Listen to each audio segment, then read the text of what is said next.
Education is really important. Sharing what we know and sharing our values with other people is critical for us. It feels really important. We view having land and having access to land as an asset. It's a privilege, but also a responsibility. And we have something that we're able to share, so we should.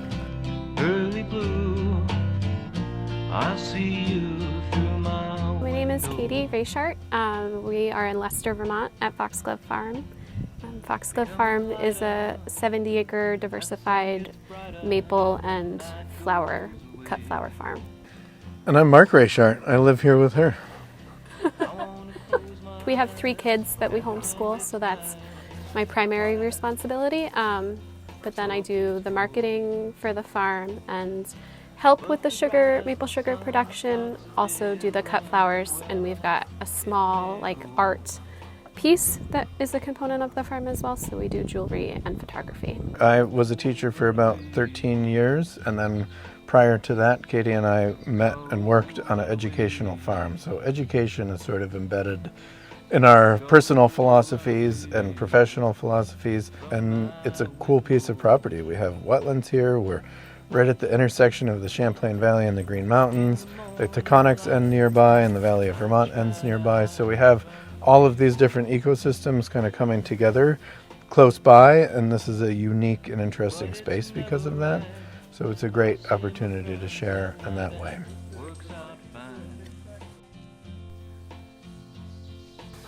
So this wetland is the start of what's called Seymour Brook. About 10 years ago, there was an active beaver population in here, so we actually could paddle a kayak from one end of this wetland to the other. It's probably about a half a mile long, maybe a quarter mile long. Since then, the beavers have moved on. They've actually kind of moved upstream and moved downstream, but moved out of this space a little bit. Oh, there's a baby deer. So this wetland has changed a lot over the years, and it's been really cool to watch it, watch the ecology of it change. But it's also a really interesting place to watch when it's very wet, and this is something that obviously we've seen a lot of lately, but the water storage capacity of this wetland and then downstream, very similar ones, is huge. So during some of these major storm events that we've seen, we usually are spared until really the soil is very saturated and unless these wetlands are full, because there's so much water storage, and in terms of carbon are really excellent at storing carbon. There's tons of silt and sediment in here from the streams, but also you look at all of the vegetation growing in here and think about the sort of deep carbon sink in the soil underneath this. So in terms of climate change, these places, are part of our forest. It's not trees. It doesn't look like forest in the same way that we think of forest typically, but it's a really important part of that sort of the forest complex. I can also say that we've welcomed a lot of educators and professionals here too. So it's been a really cool learning opportunity for us to have people come and share their experience and knowledge and perspectives on our space. In March of this year, we hosted 8 educational activities, and there were a whole spectrum of ages that came to each different one. So we had one that was like a maple story time with 3-year-olds, and then we hosted some legacy planning events for people who were beginning to discuss what to do with their land when they were no longer on it. And then we hosted some AmeriCorps volunteers. So we had this broad spectrum of people gathering information and learning new things, all in the piece of their life where they were no age is off limits when it comes to learning. Yeah. We talk a lot with visitors and customers about scale, and the scale of our sugaring operation is, I think, a demonstration of all of our commitment to forest management and ecosystem management and culture and all of the things. So we tap 500 trees on our property. We have capacity to do more in terms of physical capacity and layout, but that number is pretty intentional because it allows everything that we tap to go right into the sugar house, and it also leaves some portions of the property untapped. So the sugar bush is the sugar bush, and the wetlands are the wetlands, and we have a space that's kind of better for growing timber, and areas that are really great early succession wildlife habitat. So we look at those areas and we really think about what is the best use of this part of our property and what's the sort of least negative impact that we're likely to do to other parts of the property, and how do we balance all those things. Probably about 90% of our trees in our sugar bush are red maple. Red maple are known to be a climate resilient tree. Sugar maple tends to like cooler climates. Red maple grows all the way as far south as Florida and is forecasted or predicted to do a little bit better in warming climates. So we look at that from a resilience perspective and also just from an economic perspective. It's what we got. We're not going to wait 100 years to grow tappable sugar maples. And then we deal with the consequences in the sugar house of having slightly lower sugar content in our sap, but it makes a really high quality maple syrup. We're pretty psyched to be able to sugar here in a time and a place where we weren't sure if we were going to be able to at one point. We burn firewood to make maple syrup.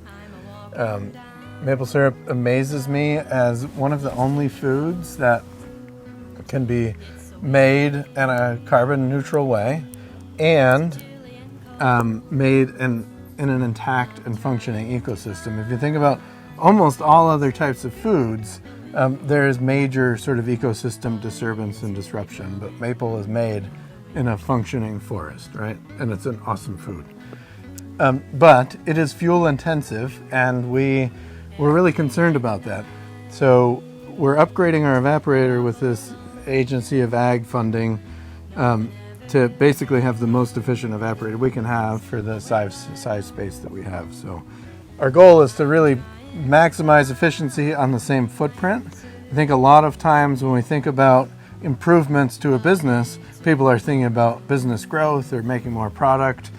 For us, it was about reducing our inputs, both in terms of time, but also in terms of economic resources and also in terms of fuel, and then reducing our outputs in terms of carbon, largely. So another part of our project was to utilize as many local resources as possible. So most of this lumber for the sugar house expansion is coming from Gagne lumber down in Pittsford. We really wanted to keep that money, the input money from the Agency of Ag, as local as possible by purchasing our stuff that was made here in Vermont or processed here in Vermont.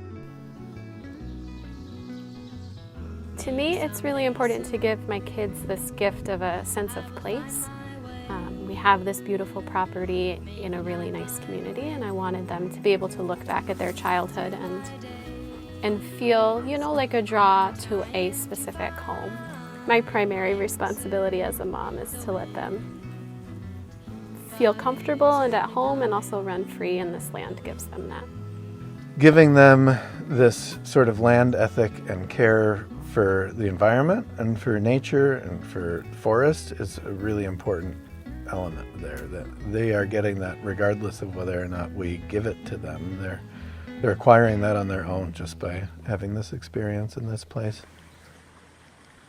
Our approach to climate resiliency is really a balance between active and passive management, and recognizing which areas are best to be left alone and which areas need a little bit more support. There are places in Vermont that do what they do really well, and there are ecosystem services that are being provided by wetlands and streams and wild places all over the place that don't need human support or intervention, and we should probably just let them alone, right? And this wetland is a good example of that. The beavers are doing all of the management for us in this space. And there are other things that we can do on other parts of the property that will enhance carbon sequestration and enhance climate resiliency. I think we look at group selection harvests and areas that are appropriate. We've done a few of those on the property in order to enhance species diversity a little bit, encourage things like oak regeneration or pine regeneration. Trees that grow fast do a really good job at sequestering carbon, so we try to encourage species that are going to be fast growing and also are more climate resilient. Looking at things that are going to withstand the change and also continue to provide ecosystem services in the way that we really rely on them to. In all the component parts, there's 9 generations of Vermonter behind me, and I feel like the gift of land, particularly in Vermont with roots, is one of the greatest gifts that I can give to my kids. So I want to. I also want my kids to feel like any divisions of the land have been fair and that they all get along when I'm dead. And I would like the forest to remain intact. We've got so much wildlife here, bears and foxes and otters and beavers and reptiles, and I mean, that all deserves a home as well. This property, especially as climate changes and society changes, is only going to become more valuable both ecologically but also economically. One of the most important parts of being able to transfer land to our kids is that there are opportunities here in Vermont for them to stay here, right? And I think that's one of the challenges for a lot of landowners in Vermont. Their kids may have grown up and moved away. There's a lot of pieces about life in Vermont that play into that role. One of the most important things is having a vibrant and healthy and safe community so that the kids that we have want to stay here. It's about contributing to the community and making sure that there is opportunity here for them beyond just living here. I'm wondering how I